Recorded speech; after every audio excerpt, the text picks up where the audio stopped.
এক গভীর বনে বাস করত এক মস্ত বড় সিংহ। সে ছিল বনের রাজা, তাই তার অহংকারেরও শেষ ছিল না। একদিন তপ্ত দুপুরে এক গাছের ছায়ায় সিংহ মশাই মহানন্দে নাক ডেকে ঘুমাচ্ছিলেন। ঠিক সেই সময় বনের এক চঞ্চল ছোট্ট ইঁদুর সেখানে খেলতে এলো। সিংহকে মস্ত এক পাহাড় মনে করে সে না বুঝে তার পিঠের ওপর ডনবৈঠক আর ডিগবাজি খেতে শুরু করল। ইঁদুরের এই দুষ্টুমিতে সিংহের ঘুম ভেঙে গেল। বনের রাজার ঘুম ভাঙানোর অপরাধে সিংহ প্রচণ্ড রেগে গিয়ে তার বিশাল থাবা দিয়ে ছোট্ট ইঁদুরটিকে চেপে ধরল। সিংহ রাগে গড়গড় করতে করতে গর্জন করে উঠল, তারা চিহ্ন হালুম। কার এত বড় স্পর্ধা যে বনের রাজার ঘুমে ব্যাঘাত ঘটায়? এতটুকু একটা চুনোপুটি, তোকে আমি এখনই এক চিবোকে শেষ করে দেব। বিশাল থাবার নিচে আটকে পড়ে ইঁদুরটি ভয়ে কাঁপতে লাগল। সে বুঝতে পারল আজ তার জীবন শেষ।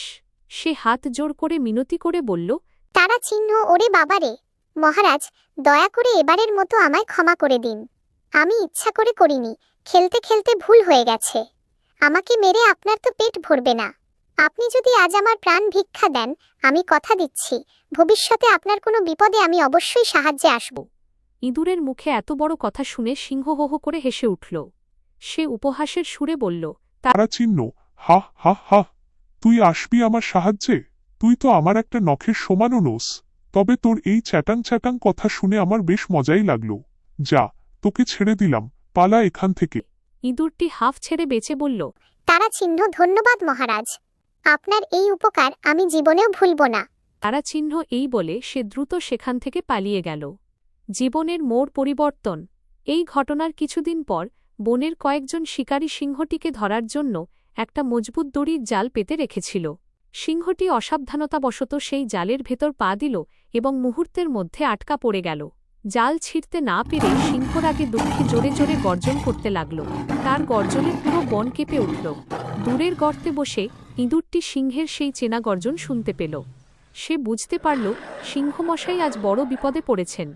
সে আর এক মুহূর্ত সময় নষ্ট না করে ছুটে গেল সেই গাছের নিচে। সিংহকে জালে বন্দি দেখে ইঁদুরটি আশ্বস্ত করে বলল, তারা চিহ্ন মহারাজ, মহারাজ আপনি একদম ভয় পাবেন না, আমি এসে গেছি। সিংহ তখন পুরো হতাশ হয়ে পড়েছে। সে জালের ভেতর থেকে ছটফট করতে করতে বলল, তারা চিহ্ন, আরে ইঁদুর ভায়া, তুমি এসেছ, কিন্তু তুমি এতটুকু মানুষ এই লোহার মতো শক্ত জাল থেকে আমায় কিভাবে বাঁচাবে? আমার সব শক্তি আজ ব্যর্থ। ইঁদুরটি মুচকি হেসে গর্বের সাথে বলল, তারা চিহ্ন মহারাজ, আপনি ভুলে গেছেন আমার আকার ছোট হতে পারে, কিন্তু আমার দাঁতগুলো বড্ড ধারালো। আপনি একটু স্থির হয়ে বসুন, আমি এখনই এই জালের দফারফা করছি। ইঁদুরটি তার ধারালো দাঁত দিয়ে কুচকুচ করে জালের দড়িগুলো কাটতে শুরু করল। দেখতে দেখতে অল্প সময়ের মধ্যেই সে জালের একটা বড় অংশ কেটে সাফ করে দিল। সিংহ সেই ফাঁক দিয়ে জাল থেকে বাইরে বেরিয়ে এলো। এক নতুন বন্ধুত্ব। মুক্ত হয়ে সিংহ স্বস্তির নিঃশ্বাস ফেলল এবং পরম বিস্ময়ে ছোট্ট ইঁদুরটির দিকে তাকাল। তার চোখ থেকে তখন অহংকার ধুয়ে মুছে গেছে। সিংহ নরম সুরে ইঁদুরের মাথায় হাত বুলিয়ে বলল, তারা চিহ্ন, সেদিন তোমার কথা শুনে আমি হেসেছিলাম বন্ধু। ভেবেছিলাম তুমি বড্ড ছোট, তোমার কোনো ক্ষমতাই নেই। কিন্তু আজ বুঝলাম বিপদের দিনে ছোট বড় বলে কিছু হয় না। তুমি আজ বনের রাজার প্রাণ বাঁচালে। ইঁদুরটি বিনীতভাবে বলল, আমি তো শুধু আমার দেওয়া কথা রেখেছি মহারাজ। সিংহ আনন্দের সাথে ইঁদুরটিকে নিজের পিঠে তুলে নিয়ে বলল, তারা চিহ্ন, আজ থেকে তুমি আর সাধারণ ইঁদুর নও, তুমি বনের রাজার সবচেয়ে সেরা বন্ধু। চলো, আজ সারা বন ঘুরে তোমাকে পিঠে চড়িয়ে হাওয়া খাওয়াব। সেই দিন থেকে বনের রাজা সিংহ আর ছোট্ট ইঁদুরের মধ্যে এক আজব কিন্তু দারুণ বন্ধুত্ব হয়ে গেল। গল্পটা ভালো লাগলে জলদি একটা লাইক করে দাও তো বন্ধুরা। আর আমাদের বনের আরও নতুন নতুন গল্প শুনতে এখনই চ্যানেলটি সাবস্ক্রাইব করে নাও। তোমাদের গিফটটি ডাউনলোড করতে ভুলো না কিন্তু। টা টা, বাই বাই।